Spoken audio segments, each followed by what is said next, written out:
Hey RV family, keep it tight. My name is Jay Morris, and welcome back to the metal Tempest. I am here to bring you another mystifying review to allure you into my grasp.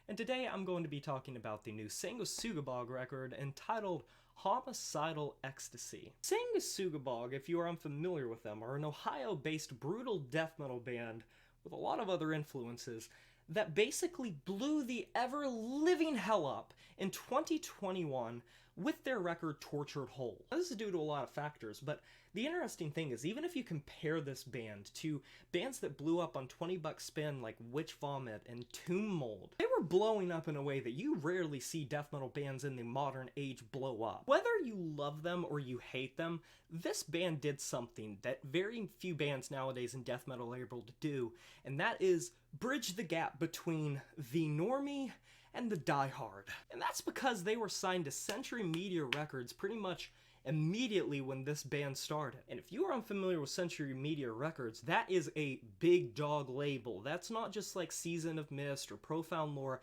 There are genuine bands that like are household names signed to Century Media Records if you're a metalhead. So the fact that a very brutal band got signed to Century Media Records not only shows the label's ability to sort of go out of their comfort zone a little bit, not that it's the first time, there have been plenty of very extreme bands signed to the label, don't get me wrong, but an upstart band getting this sort of exposure, it blew them the ever-living hell up and got them not only numbers but coverage from some of the biggest reviewers in the niche. They were put on the map, and immediately people were curious what was to know about this band. And of course, the general question everyone always asks is the hype worth it? I didn't think it was. I thought Tortured Whole was a fine death metal record, a fine brutal death metal record, but the people that were coming into it saying that it was the best thing since sliced bread or the most extreme thing that they ever heard had either been so unexposed to brutal death metal music in the recent era, or they genuinely were just clamoring for something to listen to. But by brutal death metal standards and even slam death metal standards, which is another major influence for this band, I wasn't really hearing anything that I didn't hear in other bands. Now, that's not to say that there weren't unique things that I did enjoy about this project. At the end of the day, I did feel pretty neutral and middle of the road where it was concerned, but I do have to say that the snare work and just overall the percussion work on Tortured Whole was phenomenal. I will also say something I was hoping would continue into this record was the fantastic bass work. The bass work was gritty, it was pretty audible in the mix, and for death metal that is a really great keystone for a good record. Considering a lot of modern death metal bands just kind of fucking forget about their bass player half the time and bury it in the mix and make it just sound like a second guitar instead of a gritty accompaniment, because when you push the bass to its limits, it can be a fantastic addition to a death metal band, and the best of the best have great bass players. So directly following Tortured Whole, in 2022, they began to release singles for a new record, and everyone was excited because it was kind of like, whenever there's a band that really has a ton of hype built up around them, look at a band like Blood Incantation. Whenever there's a band that has a massive amount of hype built around them and sort of this zeitgeist philosophy, you're going to want to know what they're going to come out with next. So going into Homicidal Ecstasy, I was hoping that the best parts of their previous record would be carried over, and the not so unique parts would be refined and maybe turned up. And unfortunately, or fortunately, depending on how you felt about Tortured Whole, I think that this record is pretty much just another serving up of that. I already kind of had that feeling based on the singles that nothing was necessarily going to be done to change much. The production is largely the same, which isn't a terrible thing because, like I said, the percussion hits like a ton of bricks. It's a skyscraper, and once again, the bass is pretty intelligible. But the major issue with this record is memorability is very scant, and that was the main issue I had with Tortured Whole.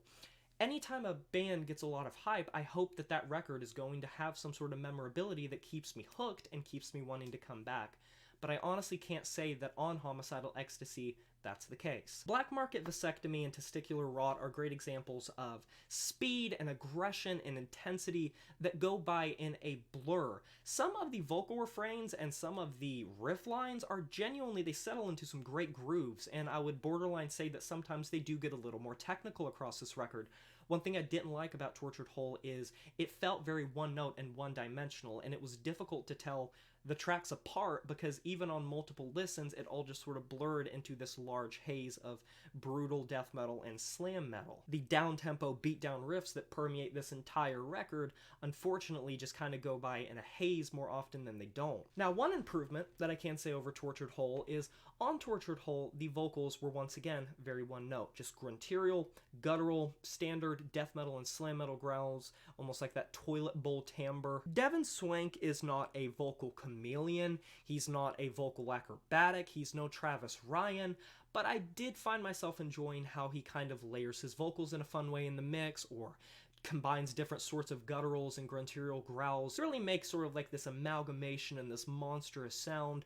I don't remember there being too terribly much layering on Tortured Whole in comparison to this record, so hearing these mixtures and these combinations really did set some of these tracks apart, and some of these vocal moments really do hit kind of like a Will Ramos of a Lorna Shore, where it just hits a certain grit and a ferocity that you can't help but be impressed by. Now overall, I'll say this: Homicidal Ecstasy is a perfectly serviceable brutal death metal and slam metal record. Unfortunately, my biggest issues with this record are the same that I had with Tortured Whole.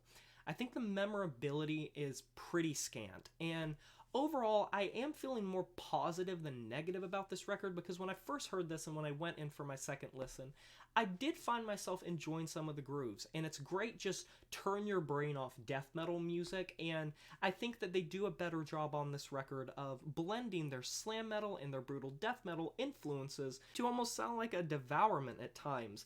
And that's one thing that I do like, because their first record, it felt a little sloppy how they had their different influences come together, and the slam death metal parts and the brutal death metal parts, even though they're pretty much like sister and brother genres, it just clashed in a way that was a little unpleasant. Across this record, I found myself enjoying the transition work between the slam and brutal death metal moments more than I did on Tortured Whole. And overall, if you did find yourself enjoying Tortured Whole, I think you're probably going to enjoy this record. But if you didn't, I don't think it's going to suddenly make you a believer, because I don't think it's astronomically different.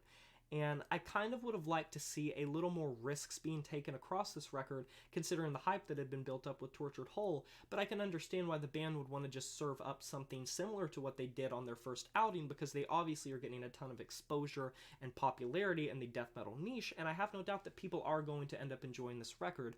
But me personally, I'm going to be giving it a 6 out of 10. I think it's a fun death metal record, but I think that's about it. That's a wrap. Have you heard this new Sanguisugabogg record, Homicidal Ecstasy? If you have, let me know in the comment section below what you thought about it. I would love to discuss this record with you. Be sure to like this video if you enjoyed it, subscribe to join the review family today, and smash that notification bell to be notified of my future uploads. You know who it is, my name is Jay Morris, and I'm signing off.